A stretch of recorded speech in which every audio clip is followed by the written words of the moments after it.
अस्सलाम वालेकुम। 9th class, subject physics, chapter number 7, properties of matter.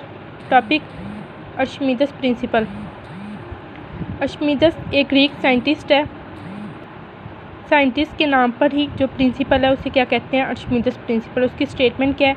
When an object is totally और partially immersed in a liquid and a thrust acts on it equal to the weight of the liquid it displaces. सबसे पहले एक example को discuss कर लेते हैं। For example हमारे पास एक बलून है, ठीक है। बलून को हमने एयर से फिल कर दिया है, तो अगर हम उसे छोड़ देंगे तो वो, अगर उसमें गैस फिल है तो वो अपवर्ड मूव कर जाएगा।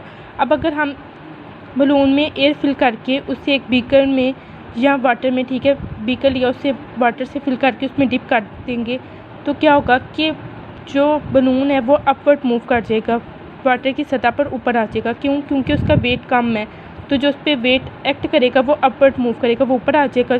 पानी जो है, वाटर जो है हमारे पास, उसका वेट ज़्यादा है और वाटर हमारे पास ज़्यादा था, ठीक है, क्वांटिटी उसकी ज़्यादा थी, तो उसकी वजह से जो हमारे पास बलून था वो अपवर्ड मूव कर गया और जो वाटर से उससे ऊपर की सतह में रह गई। इसी तरीके से अगर हम वाटर में बीकर में वाटर को फिल करके अगर हम उस पर कोई वुडन ब्लॉक को रखें, ठीक है, वुड रखें, पीस रखें वुडन का छोटा सा, तो पीस ऑफ वुड रखें, तो क्या होगा कि वो भी अपवर्ड मूव कर जाएगा क्योंकि उसका जो वेट है वो कम होगा।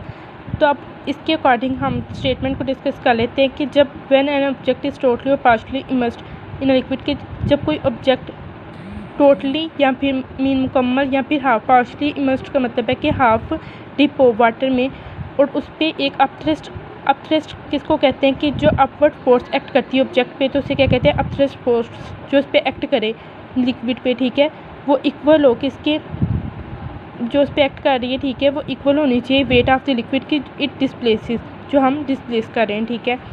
तो अब हम यहाँ पर एक जो हमारी बुक में गिवन है उसे एग्जाम्पल को डिस्कस कर लेते हैं, ठीक है, और उसके बाद रिलेशन को डिस्कस करेंगे। यहाँ पर हमने एक सिलेंडर लिया, ठीक है, उसे वाटर से फिल कर दिया। अब यहाँ पर हम सॉलिड सिलेंडर को प्लेस कर दें या फिर हम एक ऑब्जेक्ट को इसके अंदर इंसाइड कर दें।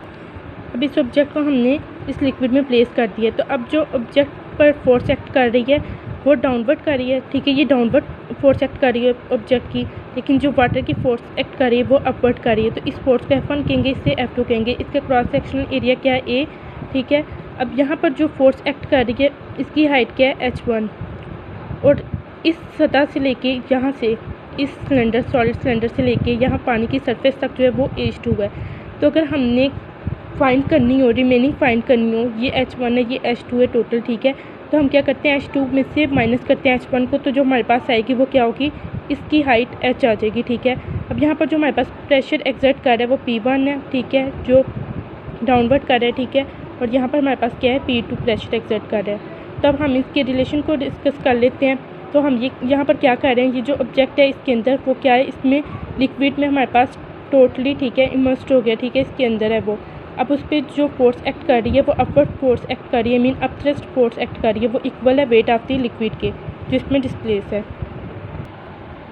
यहाँ पर हमारे पास हमने फाइंड करना है net force equal to F2 minus F1 के relation H2 minus H1 equal to H जो हमने फाइंड कर लिया था। अब यहाँ पर हमारे पास लिक्विड, अब उसका प्रेशर चेक कर लेते हैं। प्रेशर हमने पढ़ा था P1 इक्वल है रो जी एच के, P equal to rho g h के। तो अब यहाँ पर हमारे पास प्रेशर P1 हो तो हाइट क्या होगी? H1, और P2 हो तो H2 होगा। प्रेशर हमें पता है फोर्स पर यूनिट एरिया, तो यहाँ से अगर फोर्स फाइंड करनी है तो वो इक्वल होगी प्रेशर इंटू एरिया के। अगर F1 है तो यहाँ पर प्रेशर क्या होगा? P1 की वैल्यू पुट करते हैं। अगर F2 है तो प्रेशर क्या होगा? P2। इन दोनों की वैल्यूज इसमें पुट कर दी। नेट फोर्स कैसे फाइंड आउट करते हैं कि F2 में से माइनस करते हैं F1 को, इन दोनों की वैल्यूज पुट कर दी, कॉमन जो है वो बाहर निकाल दिया, रिमेनिंग हमारे पास आ जाएगा अंदर, ठीक है। तो इसका क्या मतलब है? नेट फोर्स हमारे पास क्या होगी? अपथ्रस्ट ऑफ लिक्विड, यानी अपथ्रस्ट फोर्स होगी जो उस पर अपवर्ड फोर्स एक्ट कर रही है, जो किसके इक्वल है? रो जी ए। अब ये हमारे पास क्या है? H2 माइनस H1, हमने H के इक्वल बताया था कि वो इसके इक्वल है, वो यहाँ पर पुट कर दिया। अब ये हमारे पास किसके इक्वल है? हमें पता है एरिया इंटू हाइट किसके इक्वल होता है? वॉल्यूम के, V, तो ये हमारे पास V। तो upthrust of liquid equal to rho g V। तो ये हमारे पास क्या है? Archimedes principle. तो इसके अकॉर्डिंग, ठीक है, यहाँ पर ये जो स्टेटमेंट है इसकी वो अप्लाई होती है when an object is totally और partially immersed in a liquid and upthrust acts on it equal to the weight of the liquid it displaces. तो ये हमारा आज का टॉपिक था। क्लास से आपने याद रखना है। Thank you.